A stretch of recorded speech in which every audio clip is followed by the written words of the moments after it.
আসসালামু আলাইকুম। সবাই কেমন আছেন? আশা করি সবাই ভালো আছেন। আমিও আপনাদের দোয়া ভালো আছি। রেগুলার যেভাবে গরুর মাংস রান্না করে আমি সেম ওভাবে গরুর মাংসটা রান্না করে নিয়েছি। আর এখানে আমি দিয়ে দিয়েছি জামদানের চাল, যেটাকে বলে লাল চাল। এই চাউলটাতে এই খিচুড়িটা এইভাবে রান্না করলে অনেক স্বাদ হয়। আর আমি দিয়েছি মুগের ডাল সিদ্ধ করে একটু ভাপ দিয়ে দিয়েছি, আর মসুরের ডাল দিয়েছি। এখন এটাকে আমি ভালো করে একটু কষিয়ে নিব মাংসটার সাথে। আর এইভাবে যদি খিচুড়ি রান্না করা হয় আমাদের বাসায় সবাই অনেক পছন্দ করে। আমি একটু পানি দিয়ে দিয়েছি। পানি দেওয়ার পরে আমি অনেকগুলো কাঁচামরিচ এটার ভিতরে অ্যাড করব। আর এটা ম্যাক্সিমাম হলো গ্রামের বাড়িতে, বিয়ে বাড়িতে, সুন্নতি খাজনায় এভাবে খিচুড়িটা রান্না করা হয়।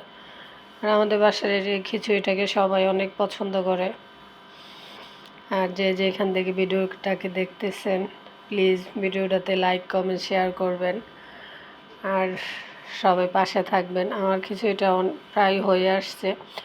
এখন খিচুড়িটার জন্য আমি আলাদা, যেটাকে বাগার বলা হয়, আমি শুকনো মরিচ দিয়ে দিয়েছি, পেঁয়াজ দিয়েছি। এটা মূলত আমি সবসময় ঘি দিয়ে দিই। আজকে আমার বাসায় ঘি ছিল না, তার জন্য আমি রেগুলার সয়াবিন তেল দিয়ে দিয়েছি। এবার আলহামদুলিল্লাহ অনেক সুন্দর হয়েছে, ফ্লেভারটা অনেক সুন্দর আসতেছিল। আর কে কে এভাবে পছন্দ করবেন আমাকে কমেন্টস করে জানাবেন। আর আমার ছেলে তো খাওয়ার জন্য রেডি হয়ে আছে। আল্লাহ হাফেজ, ভালো থাকবেন, সুস্থ থাকবেন।